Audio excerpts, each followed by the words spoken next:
할렐루야, 조나시입니다. 오늘도 말씀을 하루 시작합니다. 슬기로운 아침 시간 욥기 25장 말씀입니다. 욥이 큰 고난 중에 있다는 소식을 듣고 친구들이 찾아와서 돌아가며 이야기를 합니다. 엘리바스, 빌닷, 소발이 번갈아가며 이야기하는데 욥의 친구들은 욥에게 한 가지의 정답만 강요하고 있는 상황이죠. 바로 인과응보에 대한 관점을 갖고 욥의 상황을 죄라고 지목하며 정죄하고 있습니다. 모든 욥의 고난의 이유가 죄 때문이라고 욥을 몰아붙이고 있죠. 친구들의 말을 듣고 욥은 억울한 심정을 품고 토로했습니다. 오늘 본문은 친구들과 번갈아가며 이야기하는 과정 가운데 수아 사람 빌닷이 말하는 장면이 표현되고 있습니다. 말씀 보시면 알겠지만 욥기 25장은 총 6절로 구성된 본문인데요.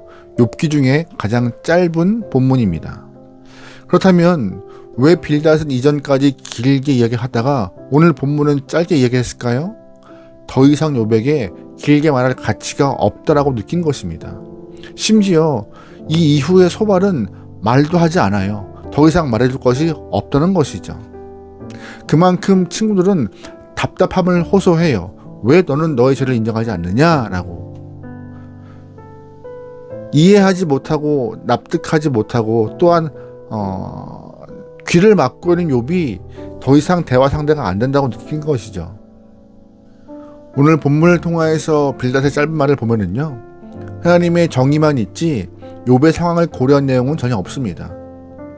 욥의 현실과 상황을 고려하면서 그가 얼마나 아픈지, 얼마나 고민이 많은지, 어느 정도 힘들고 어려운지 마음을 만지는 노력이 전혀 보이지 않는 것이죠. 빌닷은 자신이 갖고 있는 하나님에 대한 정의를 욥에게 던져주고 있는데요. 2절 말씀입니다. 하나님은 주권과 위엄을 가지셨고 높은 곳에서 화평을 베푸시느니라. 아멘. 하나님이 어떤 분이시래요? 빌닷이 보기에 하나님은 주권과 위엄을 갖고 계시며 높은 곳에 계시다고 말하고 있습니다. 이런 하나님 앞에 우리의 인생은 어떤 모습일까요? 빌닷은 4절 말씀에서 우리의 모습이 어떤지 말하고 있어요. 4절 말씀입니다. 그런즉 하나님 앞에서 사람이 어찌 의롭다 하며 여자에게서 난 자가 어찌 깨끗하다 하랴. 아멘. 쉽게 말해서 빌닷은 절대 주권자 앞에서 인간은 모두 죄인이다라고 강조하고 있어요. 빌닷은 높이 계신 하나님 앞에 인간이 무슨 말을 할 수 있겠느냐라고 자신의 마지막 말을 끝내고 있습니다. 맞습니다. 빌닷이 말하는 것과 같이 하나님은 주권과 위엄을 갖고 계시며 높이 계신 분이세요. 그러나 빌닷은 하나님의 한쪽 면만, 한 부분만 말하고 있는 것을 우리는 잘 기억해야 합니다. 하나님은 빌닷이 말한 것과 같이 높이 계신 분이세요. 하지만 동시에 우리와 동떨어지신 분이 아니라 우리와 함께 하신 분이십니다. 빌닷은 욥에게 높이 계신 하나님만, 위엄이 있으신 하나님만 말을 하고 있는 것이죠. 함께 하시는 하나님, 사랑의 하나님에 대해서는 전혀 언급을 하지 않고 있습니다. 빌닷은 본인이 가지고 있는 한 가지의 정답만 욥에게 말하고 있는 것이에요. 하나님 이런 분이야. 이런 분임을 너는 알고 있어야 돼. 그러니 너의 모습은 죄인이야 라고 단정 짓고 있는 것입니다. 결국 빌닷은 다른 면의 하나님을 알지 못해서 욥의 상황을 품지 못한 것입니다. 내가 알고 있는 하나님만 기억하며 욥을 판단했기에 욥의 상황을 전혀 고려하지 않은 말만 하고 있던 것입니다. 욥의 상황까지 품으실 수 있는 하나님이신데, 깊고 넓으신 하나님인데 그 하나님을 빌닷은 모르고 있던 것이에요. 왜요? 본인이 경험한 하나님이 제한적이기 때문이죠. 여러분, 성경 전체를 통하여서 하나님을 한번 떠올려 보세요. 하나님은 존귀와 위엄을 갖고 계신 분이십니다. 또한 높은 곳에 계십니다. 맞아요. 하지만 그런 하나님만이 아니에요. 성경에서 말하는 하나님의 다른 이름이 있습니다. 바로 임마누엘이에요. 임마누엘이 뭐예요? 하나님이 우리와 함께 계신다는 뜻입니다. 하나님이 각 사람과 함께 계셔서 인간의 상황마다 일일이 개입하시는 것이에요. 하나님은 그만큼 민감하신 분이신 것이죠. 하나님은 한 가지의 정답만 정해놓으시고 틀에서 벗어났으니 너는 지옥으로 가라라고 그렇게 명하시는 매몰찬 분이 아니십니다. 인간의 그런 복잡한 상황들, 다양한 상황들을 아시고 그때마다 변화무쌍하게 인간을 위로하시고 폭이 넓으신 하나님이 우리가 믿는 하나님이십니다. 여러분 그거 아세요? 하나님은 공평하시지만 편파적인 분이세요.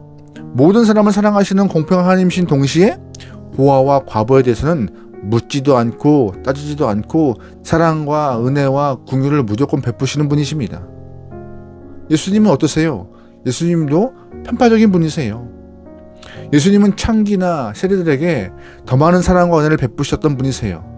예수님은 권력 있는 사람보다 가난한 자와 함께 낮은 자와 함께 하시는 분이셨습니다.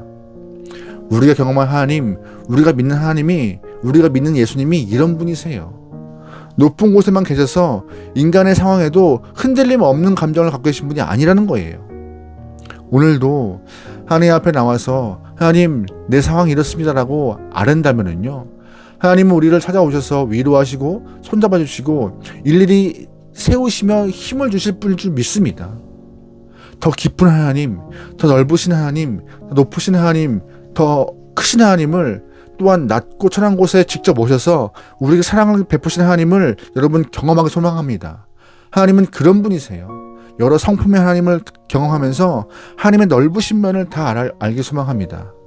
하나님은 우리에게 다양한 하나님을 모두 알아서 사람들에게 알맞게 하나님의 모습을 증거하기 원하시고 계십니다.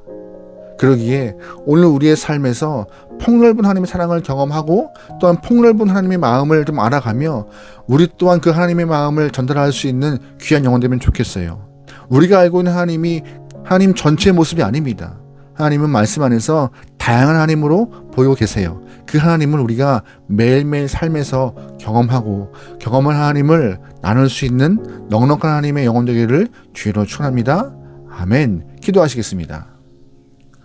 하나님, 하나님의 성품과 하나님의 모습을 나의 머리에 가두지 않게 허락하여 주시옵소서. 말씀 안에서 선포하시는 주의 모습을, 하나님의 성품을 우리가 삶에서 경험하기 원하오니 주님이시여 우리와 함께하여 주시옵소서. 그래서 우리가 알고 있는 하나님, 우리가 경험한 하나님을 이웃에게 나누고 전달하고 선포하기 원하오니 우리의 삶에서 우리의 입술과 손과 발을 주장하여 주시옵소서. 이제 월요일입니다. 한 주간을 시작하는 월요일, 많은 일들을 경험할 것이고 많은 사람과 얽히면서 여러 가지 감정적인 문제가 발생할 수 있습니다. 그럴 때마다 하나님의 마음을 떠올리며 주님의 모습을 보일 수 있는 주님의 귀한 영혼들에게 우리의 삶을 주장하여 주시옵소서. 모든 걸 맡기오며 예수님의 이름으로 기도합니다. 아멘.